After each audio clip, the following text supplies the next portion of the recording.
هي للذين آمنوا في الحياة الدنيا خالصة يوم القيامة كذلك نفصل الآيات لقوم يعلمون صدق الله العظيم.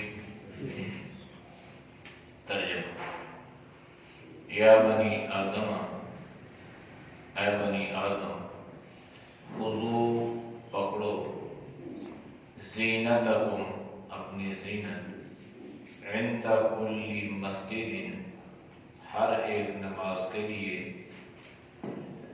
وکلو اور کھاؤ، وشربو اور پیو، ولا تسرفو اور اسراف مت کرو، انہ بے شک ہو لا یحب المسرفین نہیں پسند کرتا اسراف کرنے والوں کو۔ قل کہہ دیجئے من کون ہے، حرم جس نے حرام کیا، زینت اللہ التی اللہ کی زینت کو، التی وہ جو اخرج نکالا، لعبادہ اپنے بندوں کے لیے، وطیبات اور پاکیزہ چیزیں، من الرزق روزی میں سے۔ قل کہہ دیجئے ہی للذین یہ ان لوگوں کے لیے ہے، آمنوا جو ایمان لائے، فی الحیات دنیا دنیا کی زندگی میں، خالصتا خالص صرف، یوم القیامت دن قیامت کے، کذالک اسی طرح، نفصل الآیات ہم بیان کرتے ہیں آیات کو، لقوم یعلمون ان لوگوں کے لیے جو جانتے ہیں۔ آیات کا ما قبل آیات کے ساتھ تعلق یہ ہے کہ ما قبل آیات میں زمانہ جاہلیت کی ایک بدعت کا رد فرمایا تھا، اور وہ یہ تھا کہ ہم ان کپڑوں میں طواف نہیں کرتے جن کپڑوں کو ہم نے پہلے استعمال کیا اور ان میں ہم نے گناہ کیے۔ تو یہ جو بات تھی انہوں نے خود اس کو تراش لیا تھا، اور جب ان کے پاس یہ کپڑے میسر نہیں ہوتے تھے تو اس وقت وہ گرم نہ ہو کر، ننگے ہو کر بیت اللہ کا طواف کرنے کو باعث سعادت سمجھتے تھے۔ پھر ان سے کہا گیا کہ ایسا کیوں کرتے ہو؟ تو انہوں نے ایک تو یہ جواب دیا کہ ہمارے باپ دادا ایسا کرتے تھے، اور دوسرا یہ کہا کہ ہمیں ہمارے رب نے یہ حکم دیا۔ لہذا اللہ نے ہم کو بنیاد بنا کر امت مسلمہ کے لیے ایک واضح قسم کا حکم بیان فرما دیا، اور وہ یہ ہے کہ تم شیطان کو اپنا رفیق، اپنا دوست، اپنا کارساز، اپنا وکیل نہ بنانا۔ اگر تم شیطان کو اپنا دوست بنا لو گے تو اس کا نقصان تمہیں دنیاوی اور اخروی طور پر ہوگا۔ اگرچہ دنیا میں نامی ہو لیکن آخرت بہرحال تمہاری خراب ہو جائے گی، اس لیے کہ یہ خود جہنمی ہے، خود گمراہ ہے، اور جو بھی اس کے طریقے پہ چلے گا وہ گمراہ ہی ہوگا۔ پھر اللہ نے فرمایا کہ دیکھو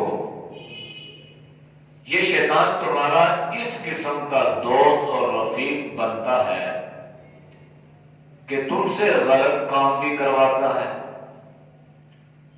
اور غلط کام کرنے کے باوجود تمہیں اس خوش فہمی میں مبتلا کر دیتا ہے کہ تم صحیح کر رہے ہو۔ جب انسان غلط کرے اور اس کو غلط سمجھ سمجھے تو اس کے لیے تو اس کو توبہ کی توفیق بھی مل جاتی ہے، اس کے لیے ہدایت کے راستے بھی کھل جاتے ہیں۔ لیکن جب انسان اس کو غلط ہی نہ سمجھے اور اس کو اپنے لیے باعث اجر اور آخرت میں بخشش کا ذریعہ سمجھے تو اسے ہدایت کیسے ملے گی، اسے توبہ کی توفیق کیسے میسر آئے گی؟ اس لیے اللہ نے فرمایا کہ شیطان کو رفیق بناؤ گے، شیطان کو دوست بناؤ گے تو تمہیں یہ ایسے راستے پہ چلا دے گا کہ تم غلط بھی ہوگے، گمراہ بھی ہوگے، لیکن پھر بھی اپنے آپ کو یہ سمجھو گے کہ ہم ٹھیک راستے پہ چل رہے ہیں۔ اور یہ زمانہ جاہلیت جو بیمار ہے، جو صحت مند ہے صحت مند۔ اب یہ تو نہیں ہے کہ بیمار آدمی اپنے آپ کو سمجھتا ہے میں صحت مند، یہ ایک آدمی اندھیرے میں چل رہا ہو اور وہ یہ سمجھے میں روشنی میں چل رہا ہوں، اور ایک آدمی غلط راستے پر چل رہا ہو اور وہ یہ سمجھے کہ میں سنت کے راستے پہ چل رہا ہوں۔ تو اس لیے ایک عجیب معاملہ یہ ہے کہ ہر گناہ کرنے والے کو اللہ توبہ کی توفیق عطا فرما دیتے ہیں، لیکن بدعت ایک ایسا گناہ ہے کہ ویکتی کو توبہ کی توفیق بھی میسر نہیں آتی۔ توبہ کی توفیق تو تب میسر آتی ہے نا کہ جب گناہ کرنے والا اس پہ ندامت کا اظہار کرے اور یہ کہے کہ مجھ سے یہ غلطی ہو گئی ہے، میں نے یہ گناہ کر لیا ہے، اللہ سے معافی مانگے گا، اللہ اس کی توبہ قبول کرے۔ لیکن جب انسان نے اس اپنے عمل کو گناہ سمجھا ہی نہیں، اس نے اس کو بدعت سمجھا ہی نہیں ہے، بلکہ وہ اس خوش فہمی میں مبتلا ہے کہ میں نے جو کیا یہ سنت کے مطابق کیا، یہ شریعت کے مطابق کیا، لہذا مجھے بھی اجر ملے گا اور باقیوں کو بھی اس کا اجر ملے گا۔ اب انسان اس خوش فہمی میں مبتلا ہے، لہذا وہ توبہ کی توفیق سے محروم ہو جائے گا۔ یہ بڑی فکر کی بات ہے۔ اس لیے اکثر ہم دیکھتے ہیں کہ بہت سارے ایسے لوگ باوجود اس کے کہ بہت ترقی کا زمانہ ہے اور علم کا عروج ہے، سائنس اور ٹیکنالوجی جو ہے وہ بہت ترقی کرتی جا رہی ہے، لیکن دینی اعتبار سے ہم بجائے آگے جانے کے پیچھے جا رہے ہیں۔ پیچھے اس لیے میں نے کہا کہ ہم وہ کام کر رہے ہیں اور ان کاموں کو ہم دین سمجھتے ہیں جن کاموں کو حضرات صحابہ نے نہیں کیا۔ ہم نے اس راستے پہ جانا تھا۔ اب حضرت ابوبکر صدیق رضی اللہ تعالیٰ عنہ، خلفائے راشدین، ہر گیا گزرا مسلمان بھی ان سے محبت کرتا ہے، ان سے عقیدت کے دم کرتا ہے، لیکن جب بات ان کے نقش قدم پر چلنے کی آتی ہے تو ہم بائی پاس کر جاتے ہیں۔ تو اگر صحابہ کو بائی پاس کیا تو دین ہمارے پاس بچا ہی نہیں۔ ہمارے پاس اس وقت جتنا بھی دین ہے اور سارا کا سارا اللہ کے فضل سے دین موجود ہے، یہ سب کا سب حالات صحابہ کی محنتیں، ان کی قربانیاں، ان کی مشقتیں کہ آج ہم اللہ کو پہچانتے ہیں اور اللہ کا نام لیتے ہیں اور مسلمان ہونا یہ ہم اس پر فخر محسوس کرتے ہیں۔ لیکن اگر اس کے پیچھے ان کی محنتیں نہ ہوتی تو پھر پتہ نہیں ہم کس دلدل میں پھنسے ہوتے اور کن راہوں میں ہم بھٹک رہے ہوتے۔ اس لیے یہ سارا کریڈٹ حضرات صحابہ کی محنت، ان کی مشقت کو جاتا ہے کہ آج ہم مسلمان ہیں۔ تو دین وہ ہے جس کو حضرت ابوبکر نے سمجھا، دین وہ ہے جس کو حضرت عمر نے سمجھا، دین وہ ہے جس کو حضرت عثمان نے سمجھا، اور دین وہ ہے جو آپ کے داماد چچا صاحب بھائی حضرت علی رضی اللہ تعالی عنہ نے سمجھا۔ اب آدمی یہ کہے کہ میں وہ کام کرنے لگا ہوں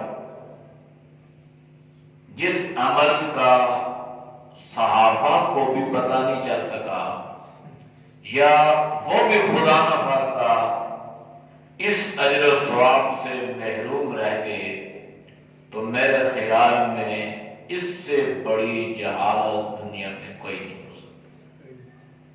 ایک طرف مانتے بھی ہیں کہ بھائی ان کو اللہ کے نبی سے محبت تھی، اللہ کے نبی کی ایک ایک ادا کو صحابہ نے امت تک پہنچایا، ایک ایک ادا۔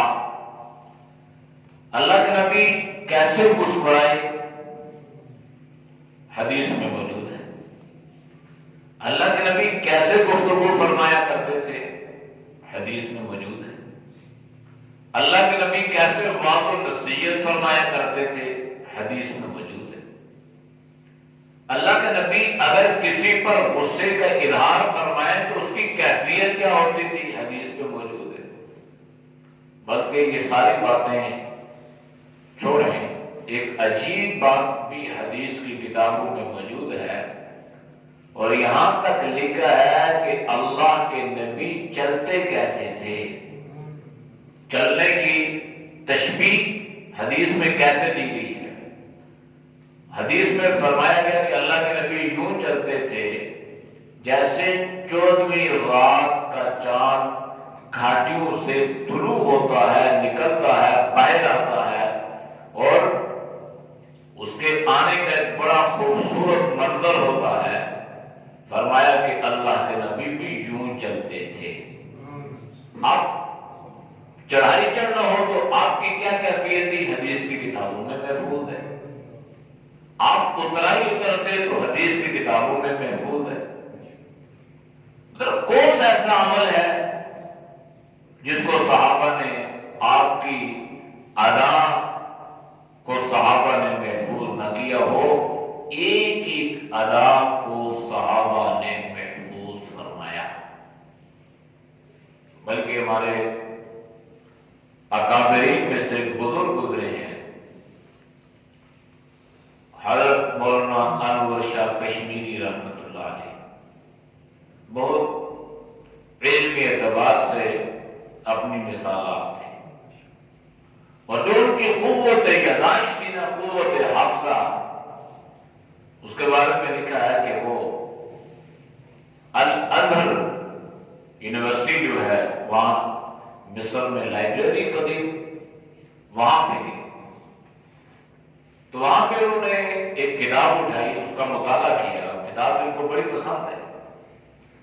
اب لائبریری میں بیٹھ کے اتنا زیادہ وقت نکالنا اور کتاب کا مطالعہ کرنا تو یہ تو مشکل ہوتا ہے، تو انہوں نے لائبریرین سے درخواست کی کہ اگر اجازت ہو تو یہ کتاب مجھے دے دیں کچھ عرصہ کے لیے، میں اس کا مطالعہ کروں گا، اور مطالعہ کرنے کے بعد میں آپ کو دے دوں۔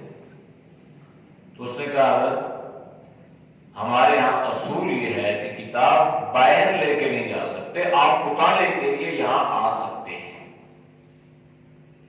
جب آپ آئیں گے تو آپ کو ایک رغبت ہوگی، شوق، کتاب اٹھائی گھر میں لے گئے تو پتہ نہیں کبھی جا کے دیکھتے ہی ہماری لائبریری میں سے کتنی ایسی کتابیں ہیں جو ساتھی لے کے گئے ہیں آج تک پتہ ہی نہیں۔ تو انسان ہی پہلے شوق ہوتا ہے، ایک دو صفحے پڑھے، رات گئی تو نہیں پڑھ۔ تو لائبریرین نے کہا کہ نہیں، ہمارا رول یہ ہے کہ آپ یہاں پہ بیٹھ کے جتنی دیر چاہے پڑھ سکتے ہیں، لے کر جانے کی اجازت نہیں ہے۔ تو انہوں نے کہا ٹھیک ہے، اور وہ کتاب لے کے بیٹھ کے مطالعہ شروع کیا۔ 2.5 گھنٹے انہوں نے اس کتاب کو پڑھا، شروع سے آخر تک ایک مرتبہ اس کی اسٹڈی کی، کتاب بند کی، وہاں پہ دے دی، واپس آ گئے ہندوستان۔ واپس ہندوستان آ گئے تو انہوں نے کتاب کو بالکل بعین ہی اسی طرح لکھا، اور لکھنے کے بعد انہوں نے اس اپنی کتاب کو اس لائبریری میں بھیجا اور ان سے یہ کہا کہ اس کتاب کا اپنی کتاب کے ساتھ موازنہ کریں، کوئی فرق تو نہیں ہے۔ جب دونوں کتابوں کا مطالعہ کیا گیا تو لکھا ہے کتابوں میں کہ جو 2.5 گھنٹے کے مطالعے کے بعد انہوں نے کتاب کی نقل لکھی تھی، اس کتاب میں ایک حرف کی کمی بیشی بھی نہیں تھی۔ سوچ سکتے، مگر 4 لائنیں یاد کر کے جائے رٹا لگا کے، اس میں بھی کتنی، اب 2.5 گھنٹے کا مطالعہ صرف ایک مرتبہ، اور اس طرح کی کتاب کا لکھ دینا، آپ اندازہ لگائیں کہ اس آدمی کو اللہ نے کتنا حافظہ اور کتنی یاداشت عطا فرمائی ہوگی۔ تو کوئی بات آئی تھی ذہن میں،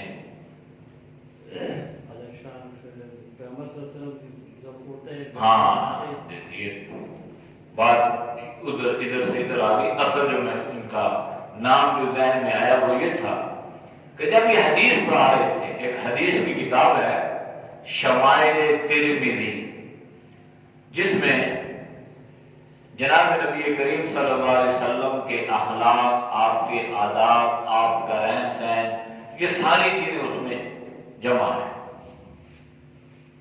مولانا زکریا رحمۃ اللہ علیہ نے اس کی شرح بھی لکھی ہے۔ تو جب یہ کتاب پڑھا رہے تھے نا، تو انہوں نے جناب نبی کریم صلی اللہ علیہ وسلم کی حدیث مبارکہ پڑھائی کہ اللہ کے نبی جب چلتے تھے تو آپ کے چلنے کا انداز کیسا ہوتا تھا۔ تو وہ جو سامنے شاگرد، اتنا بڑا استاد ہو تو جو ان کے سامنے شاگرد ہوں گے نا، تو وہ تو ہماری طرح کے نہیں ہوں گے، وہ شاگرد بھی بڑا کے شاگرد تھے۔ تو انہوں نے کتابیں بند کر دی۔ کیا ہوا؟ کہتے یہ جو حدیث پڑھی ہے نا آپ نے، ہمیں پڑھائی ہے نا کہ اللہ کے نبی ایسے چلتے تھے، یہ ہمیں سمجھ تب آئے گی جب آپ ہمیں چل کر بتائیں گے، چل کے بتائیں گے کہ اللہ کے نبی یوں، ویسے تو پڑھ تو لیا آپ نے، ٹھیک ہے، یقین ہے ہمیں، لیکن جب آپ چل کے بتائیں گے تب بات سمجھ میں آئے گی کہ اللہ کے نبی کے چلنے کا انداز یہ تھا۔ اچھا ٹھیک ہے، ٹھیک ہے، لیکن اس کے لیے ایسا نہیں ہوگا، اس کے لیے میدان میں کتاب ہاتھ میں ہے ترمذی شریف، اور بہت لوگ وہاں پہ جمع ہیں، اور اس بات کو کافی شہرت بھی ملی کہ حضرت انور شاہ جو ہیں یہ آج سبق جو پڑھائیں گے اللہ کے نبی کیسے چلتے تھے، اس پر عملاً یہ بتائیں گے کہ نقل یہ تو نہیں ہو سکتا کہ 100% بندہ یہ کہ، لیکن ایک جو ترتیب اللہ کے نبی نے سمجھائی ہے، تو کہتے ہیں کہ جب وہ لوگ چلے نا، جب حضرت انور شاہ کشمیری رحمۃ اللہ علیہ چلے تو ان کے چلنے کے انداز کو دیکھ کر کئی ہندو مسلمان ہو گئے، کئی ہندو مسلمان، اور یہ کوئی ایسی بات نہیں ہے، تاریخ میں ایسے کئی واقعات لکھے۔ امام محمد رحمۃ اللہ علیہ بہت بڑے امام گزرے ہیں، تو جب ان کا انتقال ہوا تو اس زمانے میں لاکھوں کا مجمع ان کے جنازے میں، تو جب جنازہ ایک بستی سے گزرا نا جو یہودیوں کی بستی تھی، یہ کیا ہے، یہ ایک آدمی کا انتقال ہوا ہے، کس کا، فلاں نام کیا، محمد، اچھا ہمیں بھی دکھلاؤ۔ کہتے ہیں ان لوگوں نے چہرہ دیکھا تو وہ چہرہ دیکھ کر مسلمان ہو گئے، اور کہنے لگے کہ یہ چھوٹا جو محمد ہے اس کی چہرے کی یہ کیفیت ہے، اور جس پر یہ ایمان لایا اس کی کیا کیفیت ہوگی۔ مطلب بعض مرتبہ بعض وجود جو ہے نا یہ انسان کی ہدایت کا ذریعہ بن گئی. تو اس لیے میں عرض یہ کر رہا تھا کہ صحابہ نے اللہ کے نبی کی ہر ادا کو محفوظ کیا اور امت تک پہنچایا اور محنت اور جان فشانی سے بالکل پہنچا دیا.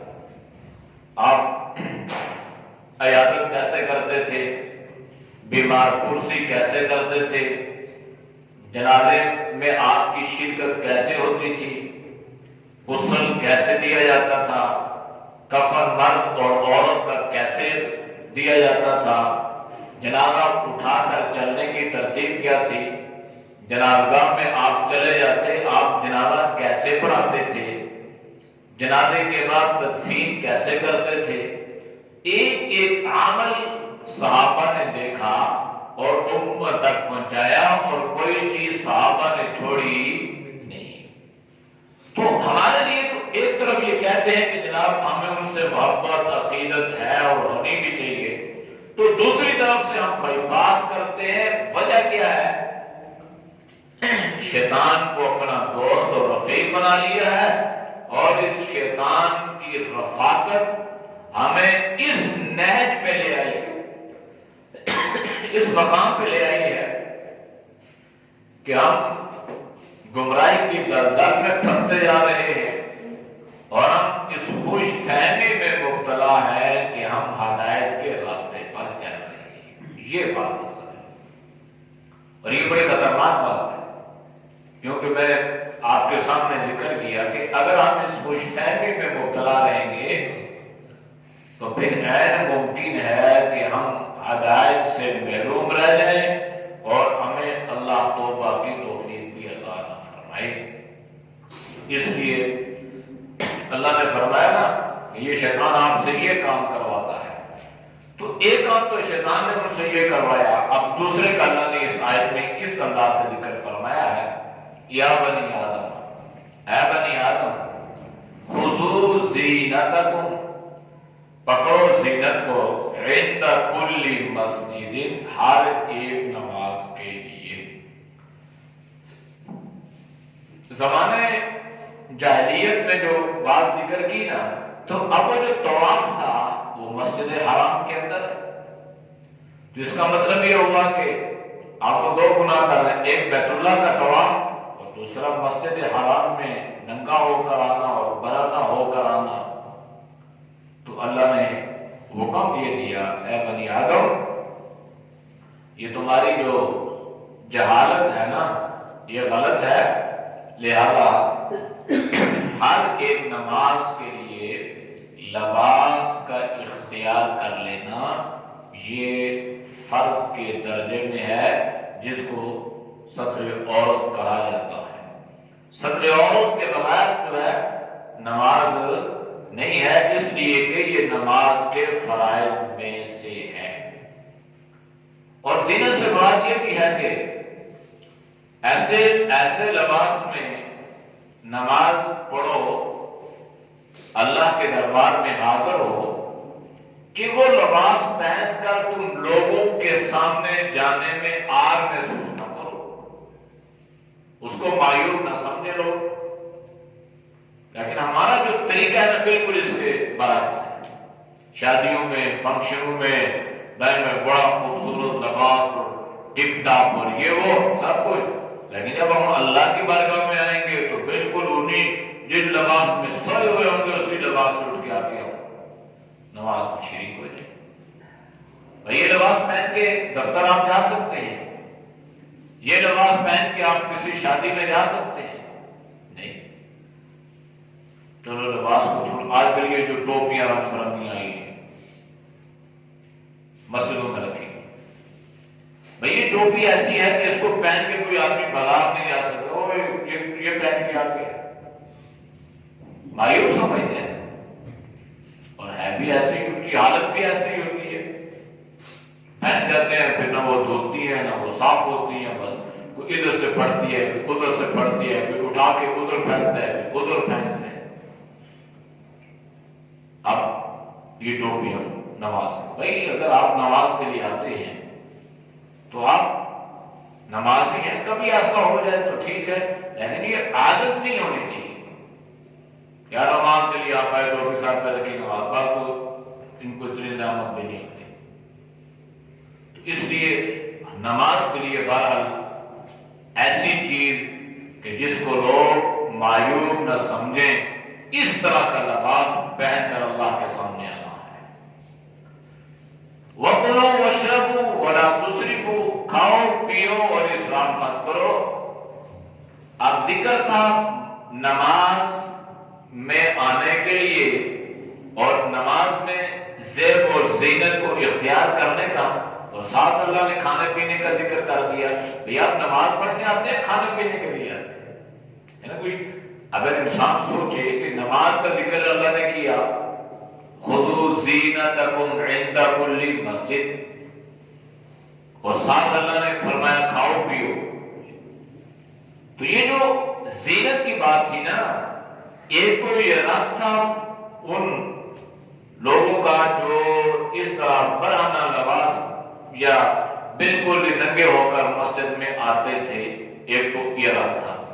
کلو وشربوا بھی ان لوگوں کا رد ہے. کیا رد ہے؟ کہ ان لوگوں نے اپنی مرضی سے اپنے اوپر بعض چیزوں کو حرام کر دیا تھا، اور بالخصوص حج کے موسم میں جب حج کے لیے جاتے نا تو اپنے اوپر کہتے یہ کھجور ہے، یہ بھی ہمارے اوپر حرام ہے، یہ کشمش ہے، یہ بھی فلاں فلاں چیزیں اپنے اوپر وہ حرام کر دیتے. تو اللہ نے فرمایا کہ بھائی جب اللہ نے تمہیں کھانے پینے کی اجازت دی ہے تو تم اپنے آپ پر اس طرح کی پابندیاں کیوں لگاتے ہو، اور ان رسومات میں اور اس طرح کی شرکیہ باتوں میں اپنے آپ کو کیوں ڈالتے ہو. لہذا اللہ نے حکم دیا کہ ایک تو زینت کو بھی اختیار کرنا ہے، اور دوسرا یہ کہ جو تم نے اپنے اوپر کھانے پینے کی پابندیاں لاگو کر دی ہیں نا، یہ پابندیاں بھی ختم ہو گئی ہیں. لہذا تم کھا بھی سکتے ہو، پی بھی سکتے ہو. ہاں ایک بات کا خیال رکھنا ہے کہ اسراف نہیں کرنا. بس اسراف سے کیا مراد ہے؟ اسراف سے مراد، اسراف کہتے ہیں کہ حد سے تجاوز کر لینا، یعنی کھانے پینے میں حدود سے تجاوز نہیں کرنا. یعنی جو حلال اللہ نے آپ کو دیا نا وہ کھانا ہے، حرام کی طرف رغبت نہیں پیدا کرنا کہ حلال میں گزارا نہ ہو، بندہ یہ کہ چلو ٹھیک ہے یہ حرام اس کو بھی آنا ہے، سب چیزیں جو ہیں وہ حلال ہو جاتی ہیں. یہ جو پیٹ ہے نا، پیٹ یہ انسان کا بہت بڑا دشمن، بہت بڑا دشمن. اسی لیے ایک حدیث میں اللہ کے نبی نے فرمایا کہ پوچھا صحابہ سے کہ آپ کو پتا ہے کہ جہنم میں سب سے پہلے کون جائے گا؟ کسی نے کہا کافر جائے گی، کسی نے کہا مشرک جائے گی. آپ نے پھر پوچھا بتاؤ سب سے پہلے جہنم میں جانے والا کون شخص ہوگا؟ جب صحابہ اللہ عالم و رسولی، اللہ اور اس کا رسول بہتر جانتا ہے، اللہ کے نبی نے فرمایا کہ سب سے پہلے جہنم میں جانے والا عالم ہوگا. کیوں عالم ہوگا؟ اس لیے کہ وہ جانتا تھا کہ یہ حلال اور یہ حرام ہے، اسے پتا تھا کہ یہ جائز ہے اور ناجائز ہے، لیکن اس کے باوجود وہ اپنا پیٹ بھرنے کے لیے، اپنے نفس کی خواہشات کو پورا کرنے کے لیے اس نے لوگوں پر یہ فرق واضح نہیں کیا کہ آپ حلال کھا رہے ہو، حرام کھا رہے ہو، آپ جائز کر رہے ہو، آپ ناجائز کر رہے ہو. اس لیے اللہ کے نبی نے فرمایا کہ سب سے پہلا جہنم میں جانے والا عالم ہوگا. اس لیے نا بعض لوگ ہمیں کہتے ہیں ٹھیک ہے خیر ہے کوئی بات نہیں، خیر کریں جو مرضی ہے، لیکن ایک عالم کی ذمہ داری بہرحال یہ بنتی ہے کہ جو حق اور سچ ہے وہ امت پہ واضح کر دے. باقی ہدایت تو اللہ کے قبضے میں ہے. کل یہ نہیں ہوگا کہ قیامت والے دن اللہ کے دربار میں ایک آدمی اٹھے اور آ کے گریبان میں ہاتھ ڈالے اور یہ کہ جناب اس نے اتنا عرصہ وہاں پر واو نصیحت کی ہے اور اتنا عرصہ اس نے وہاں پر امامت کی ہے، اس نے تو کبھی ہمیں یہ نہیں بتایا کہ یہ کیا ہو اور یہ کیا ہے۔ اس لیے علماء کی ذمہ داری ہے۔ قرآن میں اللہ نے سخت مذمت بیان فرمایا سورۃ البراۃ میں، یا ایھا الذین آمنوا ان کثیرا من الاحبار والرہبان لیأکلون اموال الناس بالباطل، جو حرام مال کھاتے ہیں علماء درویش، سارا ذکر کر دیا، لیأکلون اموال الناس بالباطل ویصدون عن سبیل اللہ والذین یکنزون الذہب والفضة ولا ينفقونها فی سبیل اللہ فبشرهم بعذاب علیم۔ اللہ نے فرمایا کہ ان کو دردناک عذاب کی بشارت دو۔ تو اس لیے علماء کی ذمہ داری ہے کہ وہ حق کو حق، سچ کو سچ، باطل کو باطل، جھوٹ کو جھوٹ، دین کو دین، شریعت کو شریعت، بدعت کو بدعت، سنت کو سنت سمجھ کر علماء کی رہنمائی کریں۔ درمیان میں آ جاتا ہے نفس، لیکن اگر ہم اس کے پجاری بن گئے تو آنے والے جو نسلیں ہوں گی نا، تو انہیں اصل جو دین کا حلیہ ہوگا وہ بھی سمجھنے لگے گی کہ دین کیا ہے اور یہ چیزیں کیا ہے۔ اس لیے علماء کی ذمہ داری ہے کہ وہ امت کی اصلاح کرنے کی کوشش کریں اور کم از کم اپنی ذمہ داری سے وہ بری ذمہ ہو جائیں۔ آپ کو میں یہ بتا دوں کہ بھائی یہ شریعت یہ کہتی ہے تو میں اس سے بری ہو گیا، باقی آپ اپنی مرضی سے جو چاہے کریں، میں پھر پکڑ میں نہیں آؤں گا۔ میں اپنی ذمہ داری پوری کر دی، میں نے آپ کو بتا دی۔ اس لیے اللہ نے فرمایا کھاؤ پیو لیکن اسراف ہو، ظلم مت کرو، حدود سے تجاوز مت کرو، حرام مت کھاؤ، خلاف شریعت عمل مت کرو۔ یہ ساری کی ساری چیزیں اسراف میں داخل ہے، اور یاد رکھیں انہ لا یحب المسرفین، جو اسراف کرتا ہے نا اللہ اس کو پسند نہیں کرتا۔ باقی انشاءاللہ تو کرتے ہیں۔ سر یہ علماء کا تو فرض ہے جان لوگوں کو بتانا، مگر افراد کا بھی تو فرض بنتا ہے کہ وہ بھی پوچھیں ہر چیز کے بارے میں کہ صحابہ یہ علم حاصل کرنے کو یہ کریں۔ لوگ پی ایچ ڈی کر لیتے ہیں اور ماسٹر ڈگری کر لیتے ہیں اپنے فیلڈ میں، مگر دین کی طرف تو پوچھنا کرو۔ دیکھیں جی، آج کے زمانے میں اگر کوئی آدمی یہ عذر کرے نا کہ مجھے کسی بتانے والے نے بتایا نہیں ہے، تو اس کا عذر قابل قبول نہیں ہے۔ اس لیے کہ اللہ نے ہر سبب سامنے رکھا ہے، اسباب اللہ نے عطا فرما دی ہیں، مدارس کی شکل میں، علماء کی شکل میں، صلحاء کی شکل میں، اور ہر جگہ پہ الحمدللہ بڑے جید مقتدر علماء مفتیان کرام موجود ہیں۔ اور اس کے لیے ترتیب یہ ہونی چاہیے کہ ہر آدمی اس کا طالب بنے اور اس میں یہ شعور پیدا ہو، یہ ایک شعور ہوتا ہے، یہ پیدا ہو کہ آیا یہ جو میں عمل کر رہا ہوں یہ ٹھیک ہے یا نہیں ہے۔ مطلب آپ نماز پڑھتے ہیں، نماز آپ پڑھ رہے ہیں، آپ نے نماز پڑھی، آپ کبھی مجھے کہیں کہ جی مفتی صاحب میں ایسے نماز پڑھتا ہوں، یہ ٹھیک ہے یا غلط ہے؟ میں نے یہ جو عمل کیا ہے یا کرنے کا ارادہ رکھتا ہوں یہ ٹھیک ہے یا غلط ہے؟ ہم سے لوگ پوچھتے ہی نہیں، علماء کے پاس لوگ جاتے ہی نہیں۔ ہاں جب بیویوں کو 3 طلاقیں دے دیتے ہیں پھر آتے ہیں، یا خدا نہ خواستہ کوئی جائیداد اور جاگیروں کے لڑائی جھگڑے خطرناک حد تک پہنچ جاتے ہیں تو پھر آتے ہیں، ورنہ عام مسائل کے اعتبار سے علماء کے پاس آتے نہیں ہیں۔ اگر کوئی عالم بتا بھی دینا کہ یہ مسئلہ ایسے ہے، شریعت یہ کہتی ہے، دین یہ کہتا ہے، تو اس پہ بھی 1% عمل ہوتا ہے، ورنہ وہاں بھی بڑے بڑے لوگ بھی جو ہے نا وہ تتر بتر ہو جاتے ہیں، وہ بھی اس چیز پہ پورا اترتے نہیں۔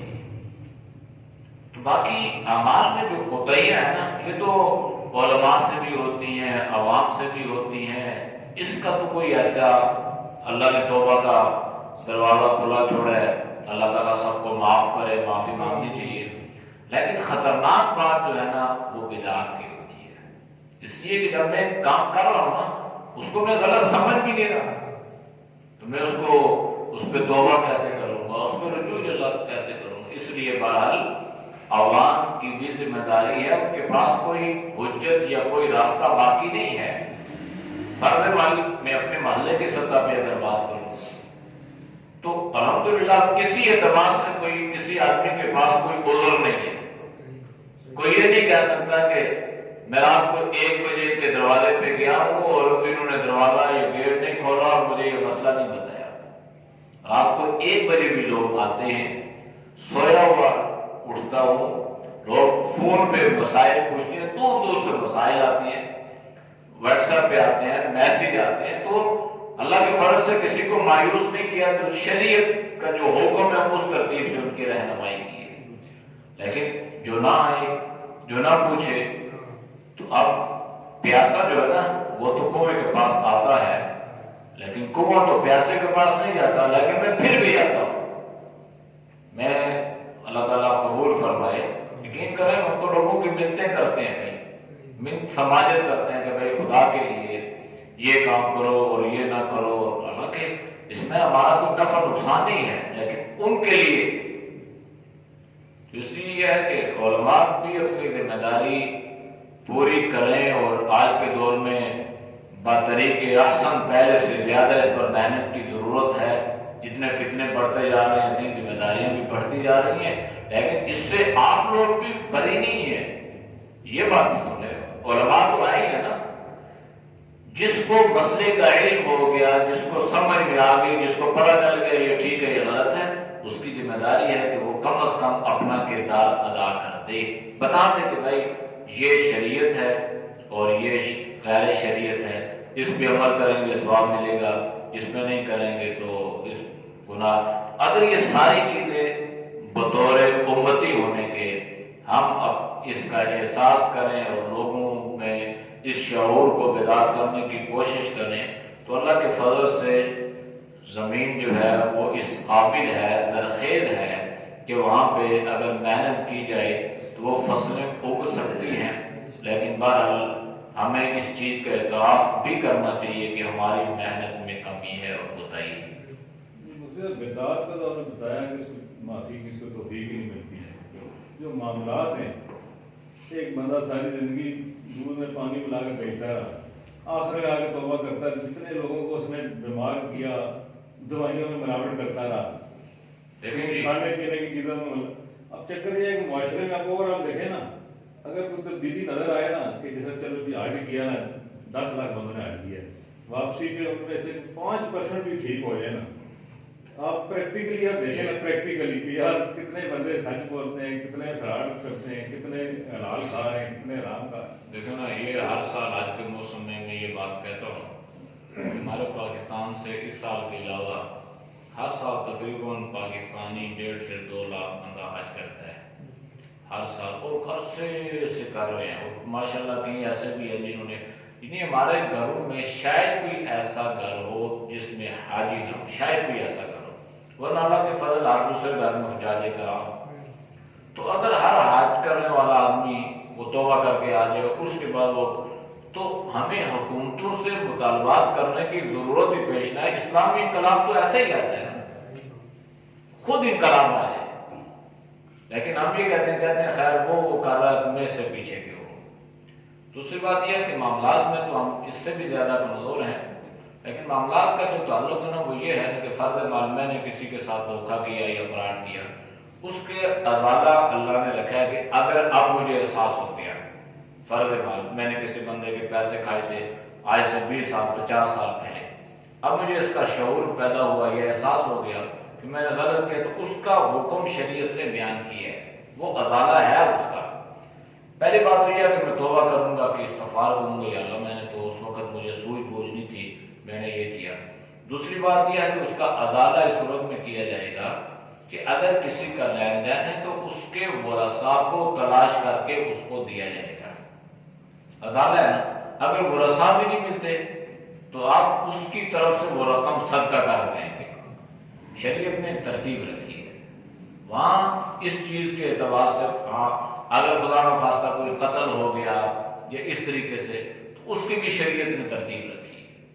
لیکن یہ جو بدعات ہے نا، یہ اس لیے خطرناک صورت اختیار کر جاتی ہیں کہ دیکھیں نا، میں نے خدا نہ خواستہ کوئی برائی ہو گئی، گناہ ہو گیا، تو میں یہ نہیں کہہ رہا کہ میں نے اچھا کام کیا ہے، کوئی بندہ بھی یہ نہیں کہتا کہ میں نے، بلکہ ہر آدمی چوری کرنے والا کہتا ہے میں نے چوری کی، زنا کرنے والا کہتا ہے میں نے زنا کیا۔ اب خدا نخواستہ وہ پرہیز کرنے والے یہ تو نہیں کہتے میں نے یہ جو کام کیا بڑا اچھا کیا اور اس پہ مجھے اتنا اجر ملے گا، ثواب ملے گا، تو انہیں پھر توبہ کی توفیق کیسے نصیب ہوگی؟ توبہ کی توفیق تب نصیب ہوتی ہے جب انسان گناہوں پر ندامت کا اظہار کرے تو اللہ تعالیٰ اس کے آنسوں کی لاج رکھ کے اس کو اللہ توبہ کی توفیق عطا کر دیتے ہیں۔ لیکن بلتی اس لیے، اور دوسری اللہ کے نبی نے فرمایا کہ اللہ تعالیٰ جب یہ آئیں گے حوض کوثر پہ تو اللہ کے نبی فرمائیں گے بھائی تم مجھ سے دور ہو جاؤ، سحقا لمن غیر بعد دینی، کہ تم مجھ سے دور ہو جاؤ، تم نے میرے بعد میرے دین میں تغیر اور تبدل کیا۔ تو اس لیے بہرحال الحمدللہ رب العالمین والعاقبۃ للمتقین والصلاۃ والسلام علی نبی الکریم۔ یا اللہ نیک اعمال کی توفیق نصیب فرما، شرک و بدعت سے، رسومات و خرافات سے، یا اللہ ہر طرح کے معاملات سے اللہ پوری امت کی حفاظت فرما۔ اللہ تو ہم سب کو دین کی سمجھ عطا فرما، دین پر چلنا آسان فرما، اور یا اللہ دین کی محنت کرنے کے اللہ تو ہم سب کو توفیق عطا فرما۔ اللہ کمی بیشی کو تو معاف فرما۔ صلی اللہ تعالی علی نبی الامی وعلی آلہ وصحبہ اجمعین برحمتک یا رب۔